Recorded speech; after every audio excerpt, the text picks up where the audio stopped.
Well, we're here with Congressman Rahall from West Virginia, who's the ranking member of the Transportation and Infrastructure Committee. Congressman, let me start off by thanking you so much for all of your support since taking over the top spot on the T&I committee last year. We really appreciate everything you did for airports, not only on the FAA reauthorization bill and advocating for things like the passenger facility charge and increased AIP and EAS, but also with your help on the highway bill. You were very supportive of airports and trying not to have our ability to charge fees to limo and taxi cab drivers for the use of airport infrastructure, an amendment added in the bill that would have stripped our ability to do so. So we can't thank you enough for your continued support. So along those lines, I wanted to ask you about your transition over to T&I. How are things going? You've certainly picked an interesting year to get the top spot. Well, you're right, Annie, and first let me commend you and all in the Airport Council for the work that you do, not only for airports, but for all of our infrastructure and for economic development and for jobs for our people. That's what it's all about. And you've touched on the issues very well, but this year has been a challenging year, to put it mildly. We started out with the #1 agenda item being the FAA reauthorization. It had gone through so many extensions, and we finally got a 4-year bill. Is it at the levels I like? No, but in today's climate, I certainly would consider it a major step forward. And we can, spend the next 4 years working and be prepared for the next reauthorization. But Chairman Mica has been a good chairman to work with. We talk very often. We have a good personal relationship. We don't always see eye to eye on the issues, very obviously, but we agree to respectfully disagree, and that's a good thing in today's political atmosphere, rather than to be angered at one another. So in that regard, it is a good relationship. He'll point fingers back at us when we were in the leadership as to why we had so many extensions of the FAA reauthorization. Now he's doing the same thing on transportation reauthorization. But that's part of the game here. That's back and forth that always exists. But I hope we can go forward now in a more positive relationship on FAA and Transportation Surface Reauthorization Bill. So this year I've enjoyed working with Chairman Mica. He started out the hearings on surface transportation in my hometown, Beckley, West Virginia.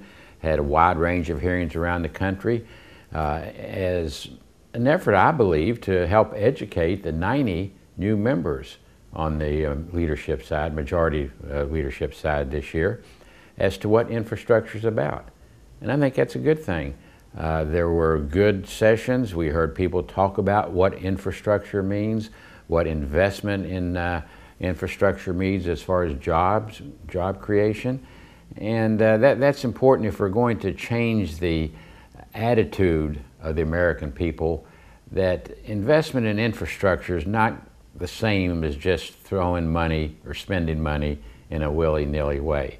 Investment in infrastructure is something that is solid, that produces jobs, that helps our small business people be able to compete in today's economy. It helps move our overall economy forward, and it means a very sound basis for our economy. And when we start talking about budget cutting, yes, we all want to trim the fat out of the budget, but I think we want to leave the muscle there, and infrastructure is the muscle of our budget. Great. So let's go back to the FAA conference report. What were some of your accomplishments that we see in that conference report? #1 has to be essential air service. Many rural airports across this nation, including my hometown of Beckley, rely solely upon the essential air service program. And these small airports are the engines of economic development in rural America. They mean jobs. They tie families together. They are a great support for our military personnel in traveling from small town America to serve this great country of ours.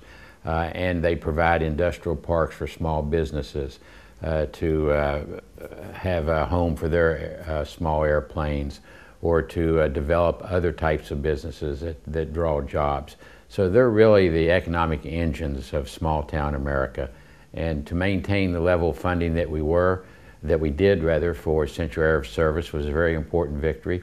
We made some modest reforms in the program, yes, that are necessary to keep the program running for years to come. So that was my #1 goal. Great. Well, now that we have a conference report, we've got a few years before we have to go through this process yet again.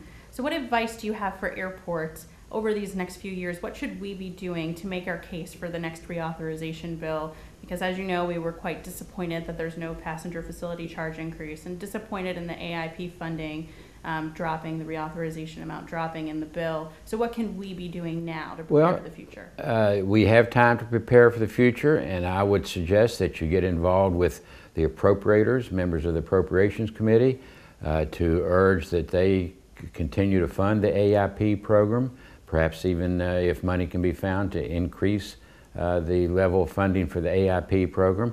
And the best way to increase that funding is to increase the PFC charges. We kept them flat in this bill, as you've referenced already, and that means it will be flat for the next 4 years. So that will give us an opportunity to work with members of Congress, to work with those on the Appropriation Committee, to also work in your communities, to tell people just what this means as far as their local airports. And maybe we can get those levels up. We can get those fees increased so that we can get the levels of AIP funding increased in the future. And essential air service, where those airports are important to your community. Work with your legislators, work with your press, letters to the editor about how important these airports are, and how we just cannot, in our efforts to reduce federal spending and reduce our deficit, we just cannot go out there and willy-nilly apply budget acts across the board. We have to be very careful, take a scalpel in how we do that, and ensure that these programs important to our areas survive. I think that what we're finding in the airport community is that we're in a similar boat as to our counterparts who build infrastructure in the other modes. What challenges do you foresee for not only airports, but our counterparts in the other modes for building infrastructure in the next few years? Well, I think the biggest challenge is to show that spending on infrastructure is different than all other federal spending. I mean, this is money that will come back and many times over. And it's important that our business community join with the labor community, as the National Chamber of Commerce has with the AFL-CIO, in urging a robust transportation bill. We want to see a long-term transportation bill, so we don't go through these stopgap measures that we went through on the FAA, because any person planning a business needs that long-term certainty. Our contractors need those long-term contracts with certainty to be able to put people to work in good family-paying jobs, wage-paying jobs.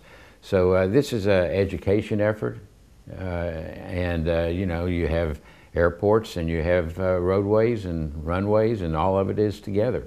As you've mentioned, we have a common challenge in convincing the budget cutters in Washington, the budget hawks, if you will, those that perhaps ran their campaigns on solely reducing the federal deficit, that you have to be careful when you're doing that. And it just cannot be an across-the-board, blindsided cut, because if you're doing that, you're harming America. We know that our foreign competition, China, India, they're leaving us in the dust when it comes to spending on their infrastructure as a percentage of their gross domestic product. So we're way behind, and it's time we start catching up.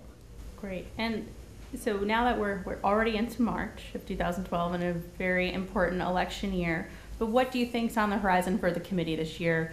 Do you expect oversight on the FAA conference report? That's an important part. Oversight's very important.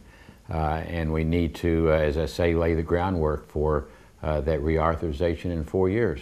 So maybe we can even pass a longer term reauthorization bill. That should be our goal.